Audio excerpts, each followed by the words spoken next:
يا الله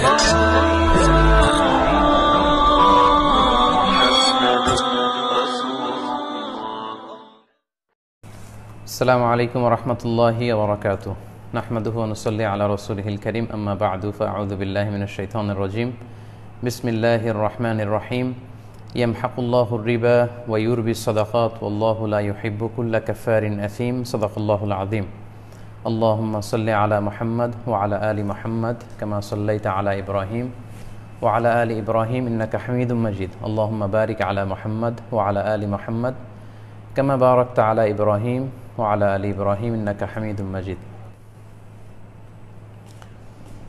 এ পর্যায়ে আমরা জানব যাদের উপরে আল্লাহ তাআলা যাকাত ফরজ করেছেন, যাকাত ফরজ হওয়ার পরেও যারা এই যাকাত আদায় করেনি তাদের ব্যাপারে ইসলাম কি বলে, তাদের ব্যাপারে কোনো শাস্তির ঘোষণা আছে কিনা সে ব্যাপারে আমরা শুনব। আমরা যদি পবিত্র কালামুল্লাহ মাজিদের আয়াতগুলো এবং আল্লাহ রাসূল সাল্লাল্লাহু আলাইহি ওয়াসাল্লামের প্রফিটিক যে হাদিসগুলো ট্র্যাডিশনগুলোর দিকে তাকাই তাহলে দেখব যে যাকাত ফরজ হওয়ার পরেও যারা যাকাত আদায় করতে চাইবে না বা যাকাত আদায় করবে না তাদের ব্যাপারে কঠিন হুঁশিয়ারি ঘোষণা করা হয়েছে এবং ভয়ঙ্কর শাস্তির ঘোষণা দেওয়া হয়েছে।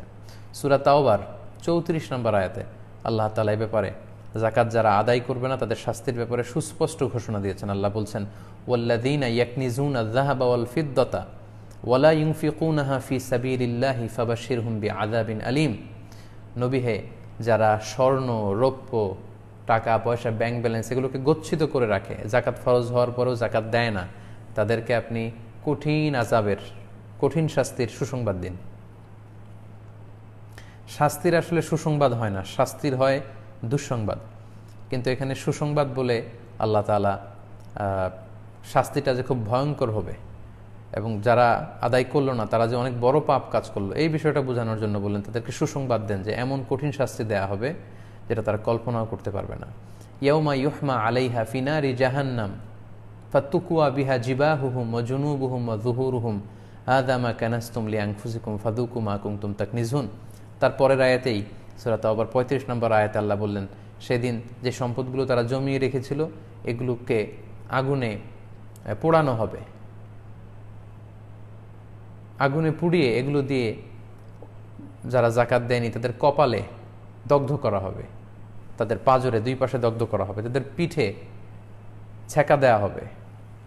এই সম্পদগুলোকে বিশাল লোহার খুন্তি বানিয়ে কপালে, পাজরে, পিঠে তাদেরকে ছেঁকা দেওয়া হবে আর তাদেরকে বলা হবে হাযা মা কানাসতুম লিআনফুসিকুম, এই তো তোমাদের সম্পদগুলো যেগুলো তোমরা নিজেদের জন্য গচ্ছিত রেখেছিলে। ফাযুকু মা কুনতুম তাকনিজুন, এখন যেগুলো জমা করে রেখেছিলে এগুলো স্বাদ, যেহেতু খাওয়ার জন্যই তোমরা রেখেছিলে আজকে এগুলো স্বাদ তোমরা খাও, এগুলো তোমরা ভক্ষণ করো। এভাবে ভয়ঙ্কর শাস্তি কিন্তু যারা যাকাত দেয়নি তাদেরকে দেয়া হবে। সূরা আলে ইমরানের মধ্যে আল্লাহ তাআলা বলছেন সাইয়ুতাওয়াকুনা মা বাখিলু বিহি ইয়াউমাল কিয়ামা, যারা যাকাত দেওয়ার ক্ষেত্রে গরিমসি করেছে, কৃপণতা করেছে, ওই যাকাতের সম্পদগুলোকে লোহার বেড়ি বানিয়ে তাদের গলায় পড়া হবে ইয়াউমাল কিয়ামা, এবং সেই লোহার বেড়ি কিয়ামতের মাঠেই তার গলার মধ্যে পরিয়ে তাকে টানা হেঁচড়া করা হবে। সম্মানিত দিনী ভাই এবং বোনেরা, পৃথিবীতে যত পাপ আমরা করব এই সকল পাপের শাস্তি কিন্তু দেয়া হবে জাহান্নামে ঢুকিয়ে। এই পৃথিবীতে যে সমস্ত পাপ করা হয়েছে এই পাপের জন্য আগে কিয়ামতের ময়দানে বিচার হবে, বিচার শেষে জাহান্নামে ঢুকিয়ে শাস্তি দেয়া হবে। কিন্তু মানিউজ যাকাত, যে যাকাত দিতে চায় না, যাকাত ফরজ হওয়ার পরেও যে যাকাত দেয় না তার শাস্তি কিন্তু হাসরের মাঠেই হবে। আল্লাহ বলছেন সাইয়ুতাওয়াকুনা মা বাখিলু বিহি ইয়াউমাল কিয়ামা, যে ব্যাপারে তারা কৃপণতা করবে যাকাত দেওয়ার ব্যাপারে, তাদেরকে এই যাকাতের সম্পদগুলোকে লোহার বেড়ি বানিয়ে তাদের গলায় পরা হবে ইয়াউমাল কিয়ামা, in the day of judgment, in the resurrection day, কিয়ামতের দিনই তাকে গলায় বেড়ি পড়ানো হবে। লক্ষ মানুষের সামনে গলায় বেড়ি পড়িয়ে আল্লাহ তাকে অপমান করবেন। আচ্ছা, একটু খেয়াল করে ভাবুন তো, যে লোকটাকে যাকাত না দেওয়ার কারণে লক্ষ মানুষের সামনে লোহার বেড়ি পড়িয়ে টানা হেঁচড়া করে অপমান করা হবে, তাহলে এই লোকটার নামাজ কি কাজে লাগলো, তার রোজা কি কাজে লাগলো, তার হজ কি কাজে লাগলো? উনি যে তাহাজ্জুদের সালাত আদায় করতেন রাতে উঠে, তাই এই তাহাজ্জুদ তার কি কাজে লাগলো? যদি এই যাকাত আদায় না করার কারণে কিয়ামতের ময়দানে লক্ষ মানুষের সামনে তাকে এইভাবে অপমানিত হতে হয়, ইনসাল্টেড হতে হয়, তাহলে তার নামাজ, রোজা, তার হজ, তার তাহাজ্জুদ, তার জিকির কোনো কাজেই তো লাগলো না। সে তো সবার সামনে মানে অপদস্থ এবং অপমানিত হয়ে ছাড়লো। তাই সম্মানিত সুধী, যাদেরকে আল্লাহ তাআলা আমাদেরকে বিত্তশালী করেছেন, আমরা যেন এই শাস্তির ভয়ে আল্লাহর রাস্তায় যাকাতগুলো দিয়ে দেই। পাশাপাশি সহি বুখারীতে এসেছে যে তারা সম্পদকে গচ্ছিত করে রাখবে, জাকাত দিবে না, এই পুরো সম্পদগুলোকে কিয়ামতের ময়দানে সুজা আন আখরা, টেকো সাপ, ভেনোমাস সাপ, বোল্ড হেডেড, যেই সাপের মাথায় কোনো চুল থাকবে না। সাপ যখন ছোবল ধরে সাপের মাথায়ও কিছু পশম থাকে, কিন্তু যেই সাপগুলো খুব বেশি ভেনোমাস, খুবই বিষাক্ত, বিষের তীব্রতায় ওই সাপের মাথায় কোনো পশম বা চুল থাকে না। আল্লাহর হাবিব সাল্লাল্লাহু আলাইহি ওয়াসাল্লাম বললেন, তোমরা যারা সম্পদ গচ্ছিত রেখেছিলে এগুলোকে কিয়ামতের ময়দানে সেই বিষাক্ত সাপের রূপ দেওয়া হবে। যারা যাকাত আদায় করেনি তাদের পা থেকে পেঁচাতে পেঁচাতে সারা শরীরে ওই সাপ পেঁচিয়ে তাদের দুই চোয়ালে, মুখের দুই পাশে এসে ছোবল মারতে থাকবে আর বলতে থাকবে, আনা মালুক আনা কানজুক, আমি তোমার সম্পদ, আমি তোমার গচ্ছিত ধন সম্পত্তি, আমাকে ভোগ করার জন্য রেখে দিয়েছিলে, আজকে আমাকে ভোগ করো, আজকে আমাকে খাও। এভাবে যারা জাকাত ফরজ হওয়ার পরেও জাকাত আদায় করবে না তাদেরকে কিয়ামতের ময়দানে আল্লাহ তাআলা শাস্তির ব্যবস্থা করবেন।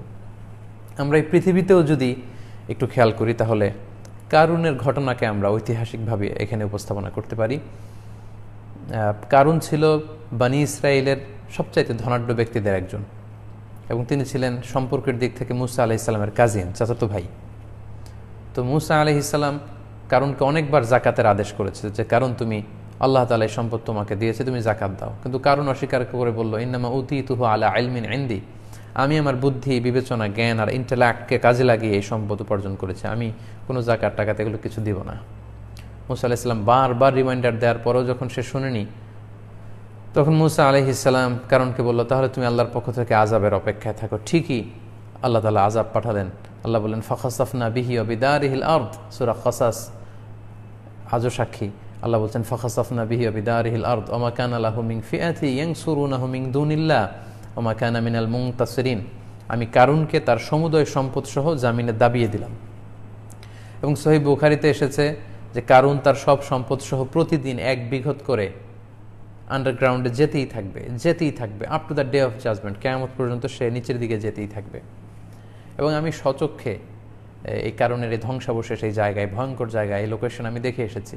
মিশরের রাজধানী কায়রো থেকে প্রায় 100 মাইল দূরে আল ফাইয়ুম নামে একটি জেলা আছে মিশরের, সে জেলাতে কিন্তু কারণের এই ধ্বংসাবশেষ গোটা বিশ্বের যত ধনী ব্যক্তিরা আছে, বিত্তশালী যারা জাকাত আদায় করছে না, তাদের জন্য ইতিহাসের সাক্ষী হয়ে কিন্তু ঠায় দাঁড়িয়ে আছে ওই জায়গায়।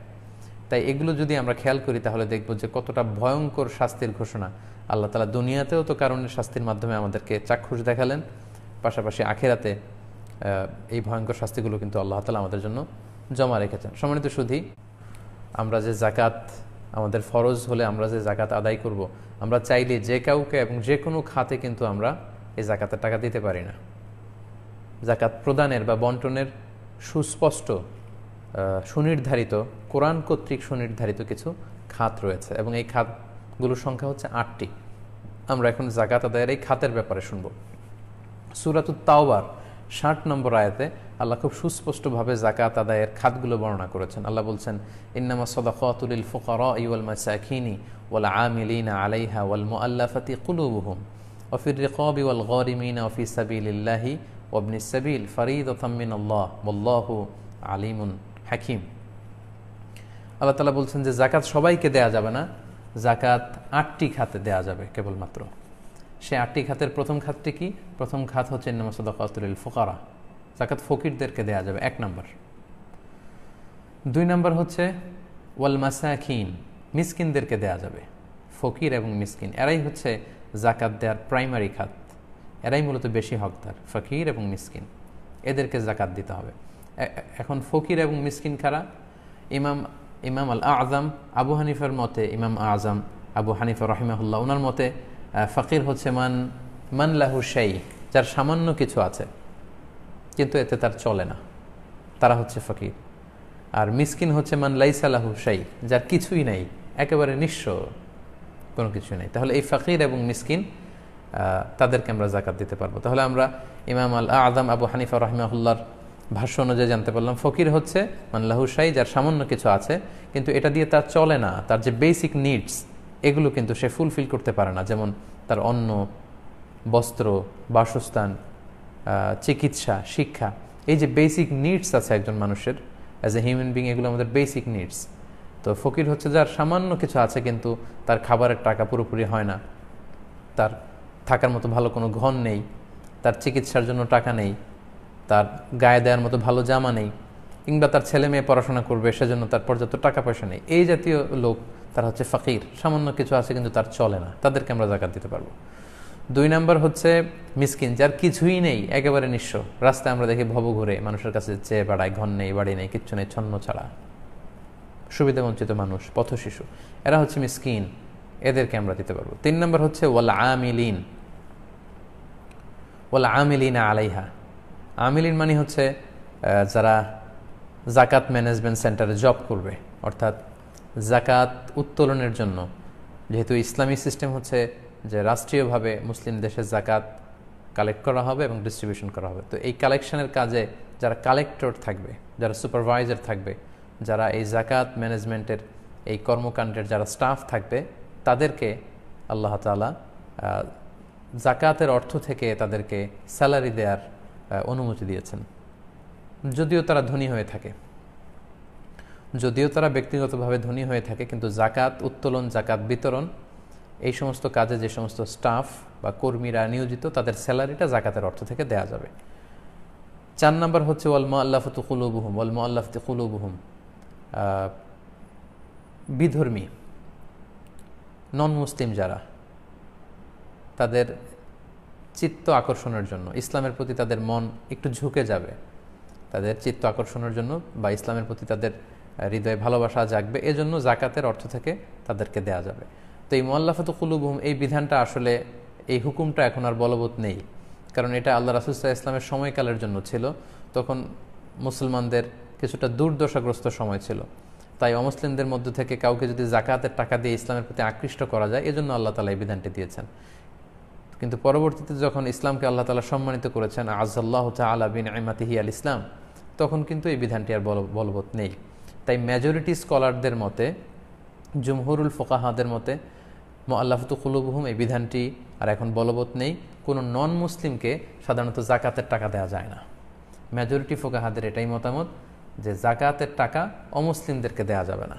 সেক্ষেত্রে আপনি অমুসলিমদেরকে নর্মাল চ্যারিটি করতে পারেন, নর্মাল ডোনেশন, আপনার যে নফল দান, নফল সাদাকা, এমনি দান, এগুলো থেকে আপনি অমুসলিমদেরকে অবশ্যই দান করবেন, কিন্তু জাকাতের টাকা এটা অমুসলিমদেরকে দেওয়া যায় না, কারণ হাদিসে এসেছে তুখযু মিন আগনিয়াইহিম ওয়া তুরাদ্দু আলা ফুকারাইহিম, এটা মুসলমানদের ধনীদের থেকে এটাকে উত্তোলন করতে হয় এবং মুসলমানদের মধ্যে থেকে যারা গরিব তাদের মধ্যে, এটা অমুসলিমদেরকে দেওয়া যায় না। 5 নম্বর হচ্ছে অফির রেকব। রেকব মানে দাস মুক্তির কারণে, একজন দাসকে মুক্ত করবার জন্য আপনি জাকাতের টাকা দিয়ে তাকে হেল্প করতে পারেন। তো সেক্ষেত্রে এই বিধানটি কিন্তু এখন নেই বা এখন প্রচলনে নেই, দাস মুক্তির বিষয়টি। এটি আল্লাহ রাসূল সাল্লাল্লাহু আলাইহি ওয়াসাল্লামের সময়কালে ছিল, সাহাবাদের সময় ছিল, এখন এটির প্রচলন নেই।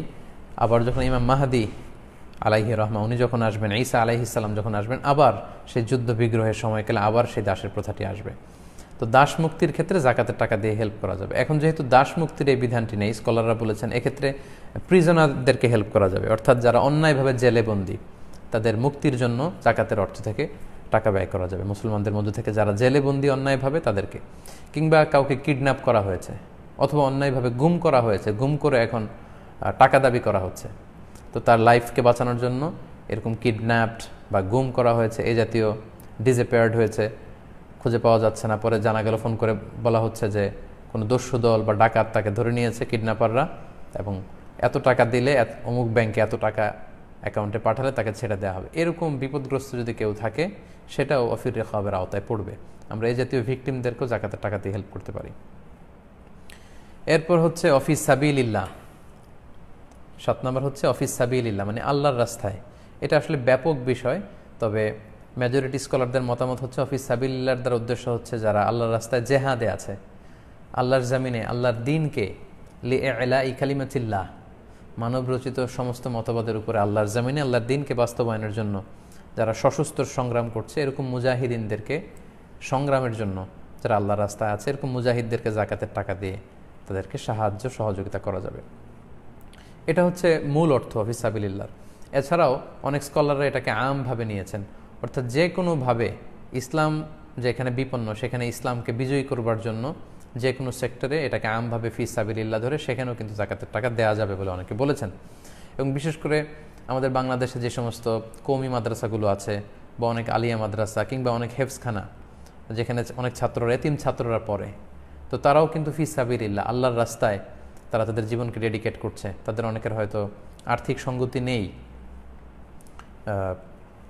পড়াশোনা করবার জন্য, তো তাদেরকেও কিন্তু ফি সাবিলিল্লাহর খাতে আপনি জাকাতের টাকা দিতে পারবেন। সেক্ষেত্রে সরাসরি কোনো মাদ্রাসায় জাকাতের টাকা দেওয়া যায় না, বরং মাদ্রাসার যদি লিল্লা বোর্ডিং থাকে বা সেখানে যদি জাকাত ফান্ড থাকে সেখানে আপনি দিতে পারবেন। এর কারণ হচ্ছে জাকাত কোনো ব্যক্তিকে মালিক বানিয়ে দিতে হয়, সরাসরি মালিক বানিয়ে দিতে হয়। সেক্ষেত্রে একটা পদ্ধতির মধ্য দিয়ে দেয়া যায়, অর্থাৎ সেখানে যদি কোনো মাদ্রাসায় ফর্ম থাকে, যেই ফর্মে দুস্থ গরিব ছাত্ররা স্বাক্ষর করে এটা জানায় যে আমার পক্ষ থেকে মাদ্রাসাকে আমি জাকাতের অর্থ গ্রহণ করবার জন্য প্রতিনিধি হিসেবে সেট করলাম, সেক্ষেত্রে অন বিহাফ অফ স্টুডেন্ট ছাত্রদের পক্ষ থেকে মাদ্রাসায় জাকাতের টাকাগুলো কালেক্ট করতে পারবে। তারপর জাকাত বিতরণের 7 নম্বর খাত হচ্ছে ওয়াল গারিমিন, ঋণগ্রস্ত ব্যক্তিকে তার ঋণের দায় থেকে মুক্তি দেওয়ার জন্য জাকাতের টাকা দিয়ে তাকে হেল্প করা যাবে। তবে সেক্ষেত্রে কথা হচ্ছে যারা বেসিক নিডস, নিজের জীবন বাঁচানোর জন্য, জীবন ধারণের জন্য আমাদের যে বেসিক নিডগুলো আছে, আমাদের যে মৌলিক অধিকার, এগুলো রক্ষার জন্য যারা ঋণ করেছে, এগুলোর জন্য যারা ঋণ করে ঋণে জর্জরিত তাদেরকে জাকাতের টাকা দিয়ে আমরা হেল্প করতে পারবো। এক্ষেত্রে বিলাসিতাময় জীবনযাপনের জন্য যারা অনেক দামি গাড়ি কিনেছে, অনেক দামি বাড়ি কিনেছে এবং সেগুলোর কারণে সে ঋণগ্রস্ত, এই সমস্ত লোকদের জন্য নয়, বা ব্যাংকে যাদের হাজার কোটি টাকা ঋণ, এই সমস্ত লোকের জন্য নয়। সাধারণত বেসিক নিডগুলোকে ফুলফিল করার জন্য যারা ঋণ করে ফেলেছে এবং এই ঋণের দায় বয়ে বেড়াচ্ছে, ঋণে জর্জরিত, তাদেরকে কিন্তু আমরা জাকাতের টাকা দিয়ে সহযোগিতা করতে পারি। সর্বশেষ হচ্ছে ইবনুস সাবিল, মানে হচ্ছে পথিক বা মুসাফির। সফরে এসে কোনো লোক যদি নিঃস্ব হয়ে যায় তখন জাকাতের টাকা দিয়ে তাকে হেল্প করা যাবে। তার বাড়িতে পৌঁছার জন্য তার যতটুকু টাকা প্রয়োজন সেই টাকা দিয়ে আমরা তাকে হেল্প করতে পারবো। তার নিজ এলাকায় যদিও সে ধনী হয়ে থাকে, ব্যক্তিগতভাবে সে ধনী বা নিজ এলাকায় তার অনেক টাকা পয়সা, কিন্তু সফরে এমন এক জায়গায় এসেছে সেখানে সে নিঃস্ব, টাকা পয়সা নেই, এই লোককে হেল্প করার জন্য আমরা জাকাতের টাকা দিয়ে সহযোগিতা করতে পারি। তো এই যুগে সাধারণত এটা খুব বেশি প্রয়োজন হয় না, কারণ এখন ক্রেডিট কার্ডের ব্যবস্থা আছে, বিকাশের ব্যবস্থা আছে, ফোনের ব্যবস্থা আছে, হয়তো যোগাযোগ করে সামহাও কেউ টাকা ম্যানেজ করতে পারবে। কিন্তু যদি ম্যানেজ করতে না পারে, তাহলে মুসাফির অবস্থায় কেউ যদি নিঃস্ব হয়ে যায়, যদিও সে ধনী হয়ে থাকে, কিন্তু সফরের মাঝখানে বা ভিন দেশে বা ভিন্ন এলাকায় সে যদি বিপদে পড়ে যায়, এই সমস্ত মুসাফির লোককেও কিন্তু আমরা জাকাতের অর্থ থেকে সহযোগিতা করতে পারি।